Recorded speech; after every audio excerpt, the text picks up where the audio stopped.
자, 우리 오늘 본문 말씀 봉독합니다. 신약성경 에베소서 2장 1절에서 7절. 신약성경 에베소서 2장 311쪽. 신약성경 311쪽. 에베소서 2장 1절에서 7절.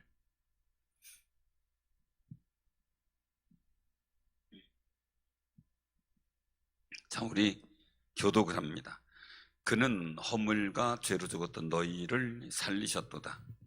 그때 너희는 그 가운데서 행하여 이 세상 풍조를 따르고 공중의 권세 잡은 자를 따랐으니 곧 지금 불순종의 아들들 가운데서 역사하는 영이라. 전에는 우리도 다 그 가운데서 우리 육체의 욕심을 따라 지내며 육체와 마음이 원하는 것을 하여 다른 이들과 같이 본질상 진노의 자녀이었더니 긍휼이 풍성하신 하나님이 우리를 사랑하신 그 큰 사랑을 인하여 허물로 죽은 우리를 그리스도와 함께 살리셨고 너희는 은혜로 구원을 받은 것이라. 또 함께 일으키사 그리스도 예수 안에서 함께 하늘에 앉히시니 다 같이 합니다. 이는 그리스도 예수 안에서 우리에게 자비하심으로써 그 은혜의 지극히 풍성함을 오는 여러 세대에 나타내려 하심이라. 아멘. 오늘 이 말씀 속에서 같이 은혜를 나누고자 합니다.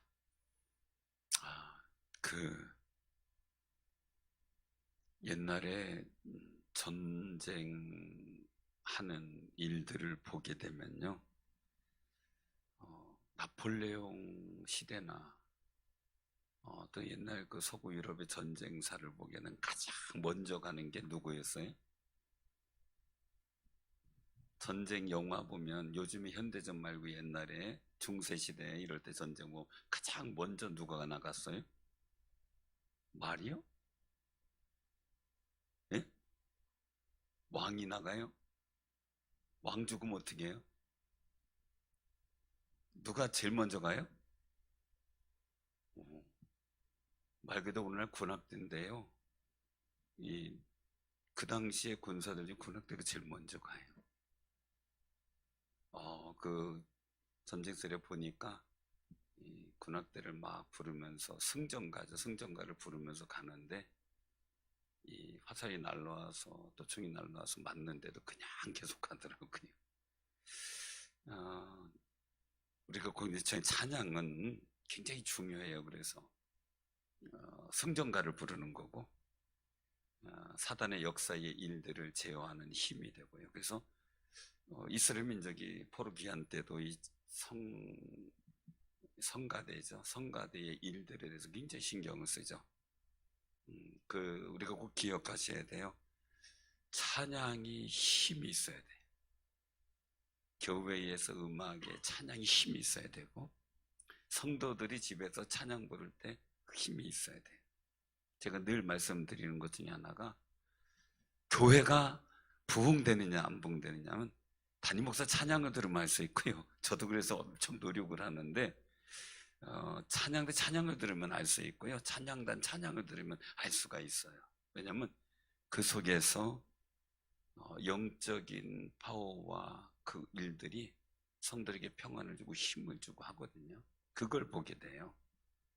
그래서 그 찬양이 저기를 가만히 들어보면 안 되는 교회라고 보면 좀 그렇지만요, 어쨌든 간에 힘을 잃어버린 교회의 모습의 일들을 보게 되면 제가 들어보는 면에서는 담임 목사님들 찬양이 힘이 없어요. 그렇게 느려 터지는지 모르겠어요. 축축 늘어져요. 그래서 제가 권고를 해요. 찬양을 힘있게, 보통이라 그래도 조금 더 빠르게 하면서 힘있게 좀 힘도 주고 용기도 주고, 그리고 성도들의 마음에 치유도 일어나고 성령의 감동의 역사가 있도록 찬양에서 힘이 느껴져야 된다. 분위기도 좋아요. 다 좋아요. 근데 힘이 있어야 돼요. 영적 힘이죠. 새 힘이죠. 사랑하는 성도 여러분들 마음에요, 세상이 아무리 뭐라 해도 주눅들면 안 돼. 축축 처지면 안 돼. 여러분들 찬양이 축축 처지면 안 돼. 제가 교회 얘기를 했지만요, 여러분들 이렇게 해서 교회 이제 노회 때나 어디 아니면 단체 어디 가서 사회를 보는 분들의 찬양을 들어보면 저 교회가 어떤 교회다라는 걸 느끼게 돼요. 저만이 아니에요. 다른 분들도 마찬가지예요. 그런데 여러분들의 찬양이 교회만이 아니고 찬양단만, 여러분들 개인이 부르는 찬양은 어떠냐 이거예요. 어떠냐? 힘이 있어져요. 이거보다는 진짜 막 힘있게 이거 치면 심장이 막 박동이 되고요, 운동이 되고요, 심장이 튼튼해지고요, 그 손바닥을 막 마주치면은 수지침 맞는 것보다 효과가 더 좋대요. 마스크는 썼어도 손스크는 안 썼잖아요. 그렇죠? 마스크 썼다고 이 손까지 가만히 있으면 안 되잖아요. 정말 힘차게 부르면서 여러분들의 찬양이 여러분들의 삶을 결정한다면, 여러분들의 찬양을 통해 여러분들의 마음과 몸이 치유된다면, 여러분들의 삶의 자리에 나아갈 때 그게 승전가라면 대충 불러서 되겠냐는 거죠. 힘있게 부르시고요, 자랑스럽게 부르고요, 정말 마음에 참 기쁨을 갖고 승전가를 부르시기 바랍니다. 그래서 찬송은 곡조 있는 기도다, 그렇게 얘기를 하죠. 곡조 있는 선포다라고 해도 돼요. 그래서 오늘 그 은혜를 기억하면서요, 정말 내가 하나님 앞에 교회만이 아니라 내 개인의 찬양이 힘이 있느냐라는 거죠. 그래서 저도 한동안 군가 부르듯이 막 불렀었어요. 군가 불리 탁탁 끊어지게. 근데 조금 이제 부드러워지려고도 노력을 하고요. 다만 중요한 거는 가슴에 심정을 다해 부르는 거죠. 다만 물론 저는 곡조 장단 잘 못 맞춰요. 목소리도 잘 올라갈 때 있고 안 올라갈 때 있어요. 그러나 마음을 다해 부르는 거예요. 전에 예화집에 나온 이야기예요. 어느 수도원에서 찬양을 하는데 수도사들이 너무 기도하다 보니까 목이 다셨어요. 그래서 오늘 성악가를 좀 불러다 하자래 성악가를 불러다가 했어요. 그리고 이제 예배를 드렸어요. 근데 하나님께서 그 수도원장 꿈에 이제 나타나셔서 말씀을 하시더라는 거죠. 오늘 찬양은 하나도 내게 응답되지 않았다. 그래서 원장님이 얘기를 해서 목신 소리지만 수도사들이 같이 찬양을 불렀대요. 그랬더니 하나님께서 감동을 주시되 오늘 찬양은 내가 기쁘게 받았다. 찬양의 목적이 아름다운지 하나님이 받으시는 거예요. 하나님께 상달돼야 되잖아요. 이 거룩한 은혜가 여러분들에게 임하는 역사가 있도록요, 우리 마음껏 찬양하다 보면 왠지 모르게 질병도 두려움도 걱정도 확 달아나는데, 찬양이 힘이 없으면요 매달 쪼그려서 근심, 염려, 고통이 막 마음에 찾아오고요, 여러분들 얼굴이 이렇게 쓰여져 있어. 옆에 사람 얼굴 보세요. 근심이 써있나, 충만이 써있나, 평안이 써있나. 어때요? 뭐가 써있는 것 같아요? 보여요? 안 보이면 보이게 해달라고 기도하세요. 열심히 기도하시면 돼요. 오늘 이 본문 말씀 속에서 우리가 기억해야 될 게 있어요. 그래서 뭐냐면 누구를 따랐느냐라는 거죠. 자, 우리가 구원의 이전과 이후로 나눌 수가 있어요. 구원의 시점이 있었죠. 구원의 시점에서 이전과 이후로 나눠요. 자, 이걸 조금 더 위로다 갈게요. 자, 구원에 받은 이전 그리고 이후 이 일도 보면, 자, 이전에선 누구를 따랐어요? 너희는 허물과 죄로 죽었던 때에 그 가운데 행하여 이 세상 풍조, 첫째는 세상 풍조를 따랐어요. 세상 풍조 따라. 두 번째는 뭘 따랐어요? 공중권세 잡은 자. 공중권세 잡은 자. 어둠의 영, 사탄을 두고 얘기를 하겠죠. 사단을 두고 얘기를 하고요. 자, 그 다음에 또 뭐예요? 지금 불순종의 아들들 가운데 역사하는 영. 물론 그게 사단의 의미도 있지만 세 번째로 우리가 얘기를 할 때는 지역에 역사하는 정사와 권세의 영이 있어요. 정사의 영이라고 얘기를 하죠. 정사와 권세. 왜냐하면 다니엘 9장에서 기도하고 다니엘 10장에서의 기도가 다르다고 제가 말씀드렸죠.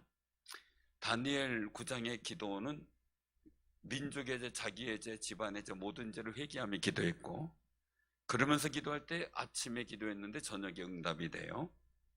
10장에서는요 21일 기도가 걸리죠. 그래서 새 일의 작정 기도 이렇게 얘기를 하잖아요. 그 다니엘이 3주간 계속 엎드려 기도한 거예요. 3주 만에 응답이 되죠. 그때 가브리엘 천사가 하는 얘기가 뭡니까? 일찍 왔었는데 그 지역을 지배하는 게 바사 제국이었거든요. 바사 제국의 영이 자기가 오는 길을 막아서 미가엘 군사장이 싸워 길을 터졌기 때문에 왔다라고 말하죠. 그 정사와 권세가 움직이는 영이 있다는 거예요. 그냥 단순한 영이 아니라. 그래서 우리가 이 일들 속에서 근데 이것만이 아니에요. 또 뭐예요? 오늘 여기 보니까 3절에 보니까 육체의 욕심을 따라. 자, 여기서 굉장히 중요한 것은요, 이 세상 풍조나 이런 이 사단의 세상을 따르고 정사를 따르고 했는데 여기서 중요한 일들이 나와요. 그것은 뭐냐면 육체의 욕심을 따라요. 욕심. 그 다음에 또 뭐예요? 육체와 마음이 원하는 마음대로 살았다. 이거 마음대로. 이것을 사사기에 보면은 소욕대로 이렇게 말해요. 소욕대로. 자기 소욕대로 살아갔다. 하나님의 뜻 상관없어요. 하나님께 기도하는 거 상관없어요. 말씀 상관없어요. 그냥 자기 마음 내키는 대로 살아갔다. 결과는 뭐예요? 결과? 본질상 우리 뭐예요? 진노를 받을 수밖에 없었다니까. 그러니까 구원받기 이전에 우리는 결과적으로 뭐예요? 진노받게 되었다. 진노의 자녀다라는 거예요. 그런데 긍휼이 풍성하신 하나님의 사랑으로 인하여 그 사랑 허물로 죽었던 우리를 그리스도와 함께 살렸다라고 말씀하죠. 자, 구원받은 우리는 은혜를 받고 은혜에 그냥 단순한 게 아니에요. 은혜를 풍성하게 해주신다 그랬어요. 은혜 풍성하게 봐. 그러니까 우리가요 그냥 신앙생활하는 사람들 아니에요. 구원받았잖아요. 은혜가 풍성하게 살아요. 저도 잘 못하는 게요, 잘 웃는 걸 잘 못해요. 근데 잘 웃으려고 노력을 하는데요, 저는 가만히 있는데 화냈냐고 물어요. 저는 진짜 화났어요. 가만히 있었어요. 근데 화났냐고 물어요. 제가 화난 것처럼 보여요? 가만히 있으면 화난 것 같대요. 근데 화가 안 냈다고 그래도 화난 거 아니냐고 물어요. 잘 못하는 것 중에 하나예요. 왜냐면 제가 어릴 때 이 모티브를 잘못 잡았어요. 뭐냐면 그때에 제가 학생 때나 청년 때 아주 멋있는 남자는 뭐냐면 노란 샤츠 입은 말없는 노란 샤츠 입은 말없는 그 사나이가 난 왜 이렇게 좋냐 이거예요. 그러니까 어떻게 돼요? 무게 잡고 있어야 돼요. 그때 당시에 사진들 보면은 다 사진, 옛날 사진을 보면요 한결같이 무뚝뚝하고 말없이 보이고 그래요. 근데 예수님의 성화도 그 당시에는 다 그렇게 근엄하고, 요즘에 어떻게 돼? 웃는 성화들이 많잖아요. 여러분들 사진도 요즘에 보면은 맨날 웃는 거 막 이렇게. 어디 갔더니 뭐 김치 그러면 이제 김치하고 웃고 그러잖아요. 그러니까 한두 군데서는 또 장로님이 얘기를 하더라고요. 제가 멸치하니까 대가리 하세요. 멸치 대가리 그래도 웃더라고요. 그러니까 별 웃기는 방법들을 다 만들어내요. 웃기는 방법들을. 그래서 가만히 보면서 우리가 느끼는 것은 은혜 받은 사람이에요. 은혜로 구원받았어요. 허물로 죽은 우리를 예수 그리스도로 말미암아. 근거가 다른 게 아니에요. 세상 따르는데 누굴 따랐냐? 예수님을 따랐다 이거예요. 예수님 따라가니까 우리가 구원을 받았고 은혜가 풍성하게 된 사람들이죠. 그래서 그리스도와 함께 우리가 살아난 거죠. 그 왜 구원을 일으켰냐라고 여기서 말씀하죠. 자, 7절 한번 같이 봉독해 보세요. 자, 시작. 이는 그리스도 예수 안에서 우리에게 자비하심으로써 그 은혜의 지극히 풍성함을 오는 여러 세대에 나타내려 하심이라. 아멘. 아멘. 아멘. 그러니까 두 번째는요, 우리 예수님을 따라가는데 목적이 있다는 거, 사역이 있다는 거. 사역. 우리의 사역이 있어요. 그 하나님의 은혜를, 풍성한 은혜를 전파하는 거예요. 나타낸다. 전파예요. 전파하는 거예요. 이게 사역이에요. 우리에게 맡겨진 사역. 근데 사단이 이걸 못하게 하려고 하죠. 자꾸 환경과 여건 속에서 주눅들게 하고요. 그러나 여러 세대 풍성하신 은혜를 나타내려고 해요. 그러니까 하나님의 은혜로 나 은혜 받았어, 문제 해결됐어, 기도했더니 응답 받았어, 하나님께서 정말 말할 수 없는 은혜를 내게 주셔서 그럼 감사해야 돼요. 찬양하고 하나님 높여야 돼요. 근데 제가 많은 분들에게 제가 장애라는 게 생겨요. 어떤 장애냐면요, 보람이라는 게 있어야 되는데 보람이 없을 때 속상해서 기도 안 하게 될 때가 있어요. 여러분들도 마찬가지일지 모르겠어요. 전에 이제 기도를 해주면 말씀 하나님의 은혜입니다 이러면 좋잖아요. 그죠? 제가 분명히 얘기를 한 분이 있었어요. 전립선 수치가 이게 기본 수치가 있는데 그 배의 수치가 넘었어요. 그래서 암이라고 판정이 났고 병원에서는 못 산다고 얘기를 했어요. 근데 그 분이 와서 기도를 받고 할 때 제가 약속을 한 게 있어요. 하나님이 치유해 주시면 반드시 하나님께서 고쳐주셨다.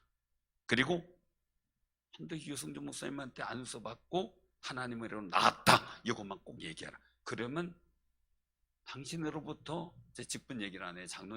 장로님인데 장로님으로부터 살아날 사람들이 많을 겁니다. 주변에 그 얘기 듣고 힘을 얻고 살아날 사람 많을 겁니다. 이거 부탁을 했어요. 그래서 이제 기도를 딱 한 달 해줬어요. 딱 한 달, 한 번씩, 한 주에 한 번씩 딱 한 달 해줬는데, 그때는 제가 이제 화요일 날 그 치유 집회를 했어요. 그래서 그때 오라 그래서 이제 계속 기도해줬는데, 딱 한 달 만에 수치가 정상이 됐어요. 병원에서도 저쪽 그 원자력 병원이에요. 국립암전문센터죠. 거기서 이건 수술해도 안 된다. 수술 불가, 치유 불가. 그렇게 결론 내렸는데 거기서 나중에 재검을 받고 한 달 만에 올라가서 검사를 했더니 정상이 됐어요. 깨끗하게 돼요. 그럼 어떻게 해야 돼요? 영광. 하나님께 영광. 여러분들에게 하나님께서 응답다 여러 가지 주셨다면요, 하나님의 은혜라는 것을 알아야 돼요. 그래서 여기서 말씀하고 있잖아요.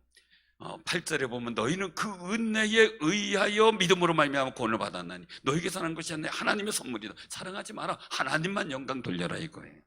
그런데 소식이 올 때가 됐는데 정상됐다 딱 얘기 듣고 나서 연락이 딱 끊겨요. 그다음부터 제가 마음이 좋겠어요? 나쁘겠어요? 가만히 기다렸어요. 기도만 하고. 근데 나중에 그 지역에 있는 분들한테 얘기를 들었어요. 제가 그 지역에 있는 분한테 소식을 물었어요. 그분 어떻게 건강히 잘 지냅니다. 어떻게 그 치유받은 걸 얘기를 해요. 그랬더니 뭐 상황버섯 먹고 낳고 뭐 또 무슨 무슨 회사에서 나오는 저기가 있어요. 이 죽 끓여 먹는 거 뭐 이제 이런 거 생식이라 그러나 뭐 해가지고 그런 거 팔로 다니면서 이거 먹고 났다 이렇게 하고 다닌대요. 너무 충격받았어요. 너무 속이 상했어요. 하나님 뜻대로 하옵소서라고 기도했어요. 근데 얼마지 않아서 하나님께서 한 3년은 기다려 주시더라고요. 근데 딱 안 되니까 그게 다시 재발이 됐어요. 막 불이 나게 막 저를 찾는 전화가 와요. 이제 막 전화. 목사님 찾아뵙겠습니다. 3년 동안 전화 한 통 없었거든요. 근데 막 전화가 와요. 그래서 죄송합니다. 제가 바빠서요. 네, 그랬어요. 제가 바빠서요. 못 만나요. 그리고 이제 제가 만나는 게 좋지 않아가지고 안 만났어요. 그랬더니 제가 집회하는 쪽을 찾아왔어요.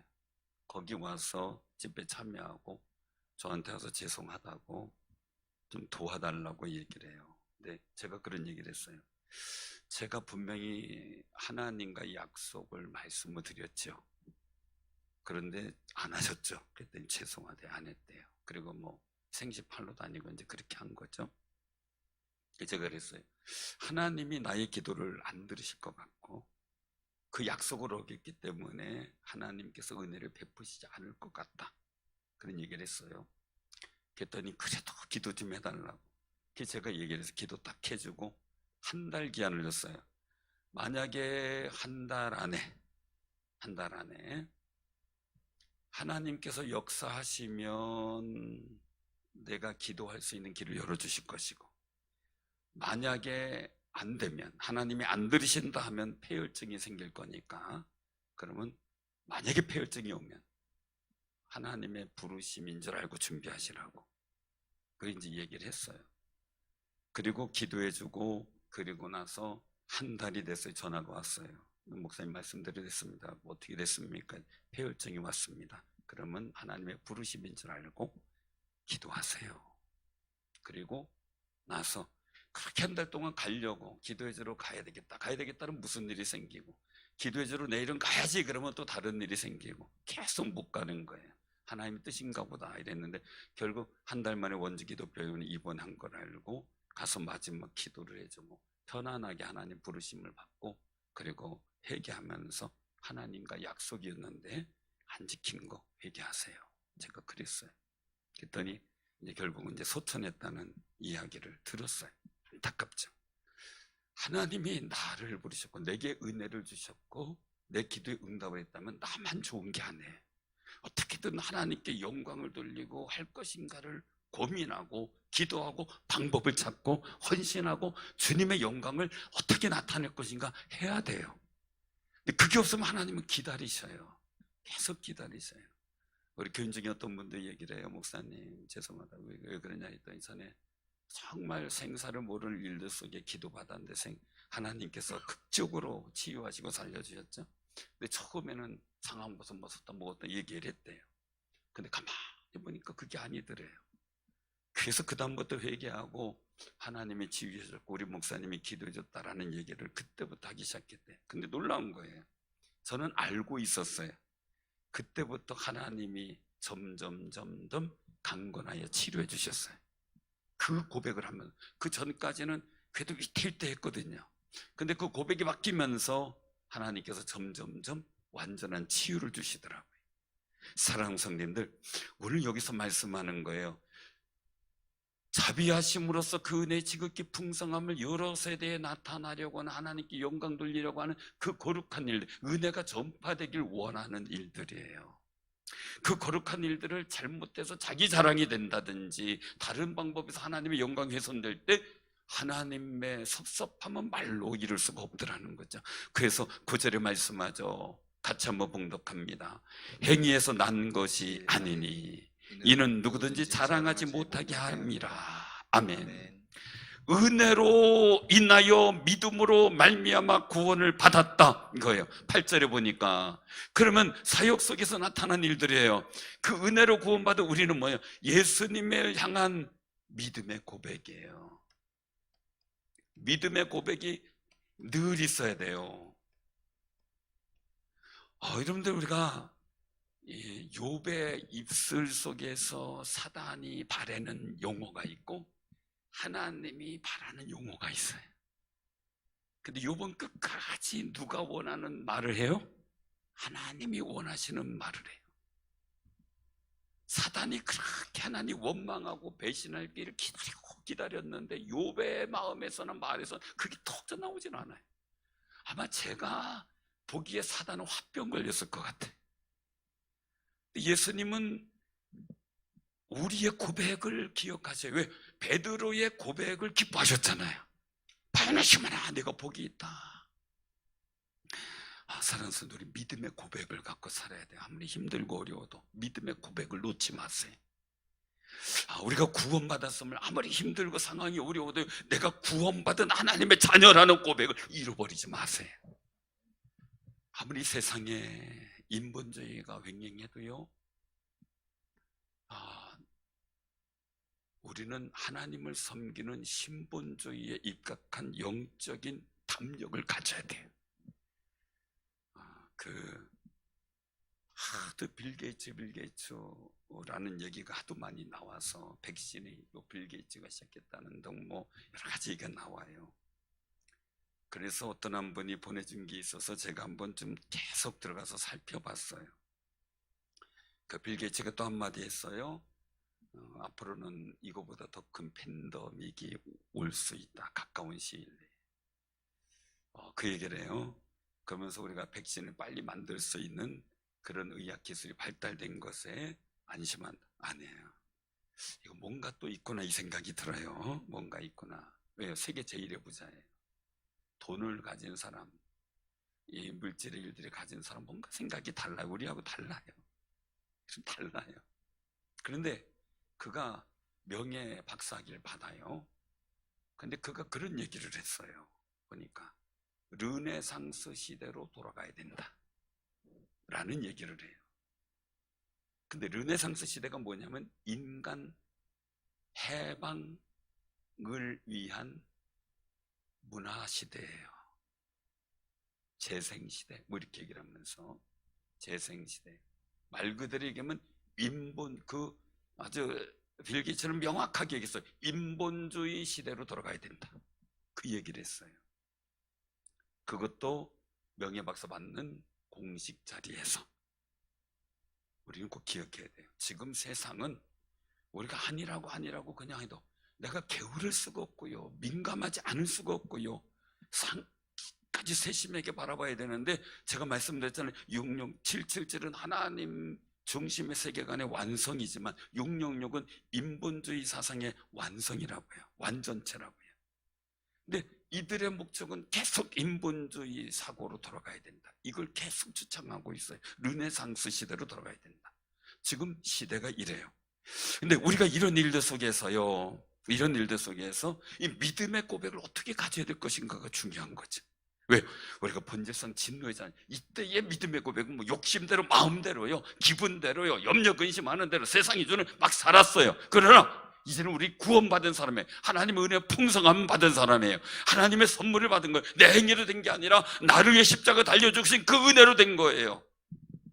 난 자랑할 게 없지만 은혜를 자랑해야 되고, 하나님을 자랑해야 되고, 그 하나님께서 내게 주신 말씀의 감동을 자랑해야 돼요. 그게 막 간절해져야 되는 게 하나님께서 우리에게 주신 소망이죠. 그렇다면요, 우리가 꼭 기억해야 돼요. 여러분들 마음속에 나는 이 시대의 믿음의 곡을 어떻게 할 것인가?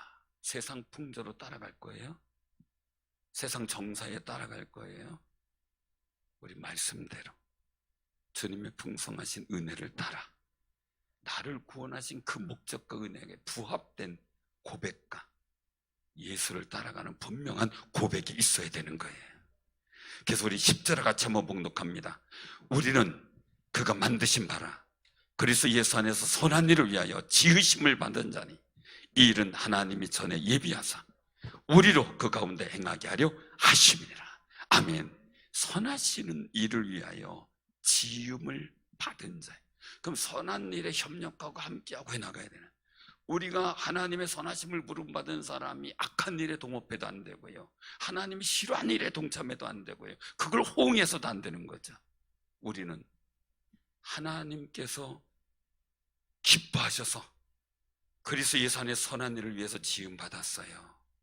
예비하신 가운데 부름받았어요. 그런데 그 은혜로 살아가는 우리가 하나님 앞에 어떻게 더 정말 고백하며 내가 누구를 따를 것인가? 주님은 제자들에게 말씀하죠. 나를 섬기는 자는, 나를 섬기는 곳에 그곳에 있다는 거예요. 나를 따르는 자는 주님 섬기는 곳에 같이 있는다는 거죠. 우리는 주님을 따라가는 사람이에요. 그럼 여러 가지 방식의 섬기는 방식이 다 다르죠. 그러나 중요한 것은 뭐예요? 내 자랑이 아니라 주님 자랑, 나를 구원하신 그 은혜의 풍성함을 여러 세대에 나타내는 그 거룩한 역사를 우리가 해나갈 때 공의를 풍성하신 하나님의 그 사랑이 우리에게 더 크게 역사될 줄로 믿으시길 바랍니다. 그 소망이 우리에게 나타나야 되겠죠. 그 은혜를 소망하면서 우리 찬양 부르도록 하겠습니다.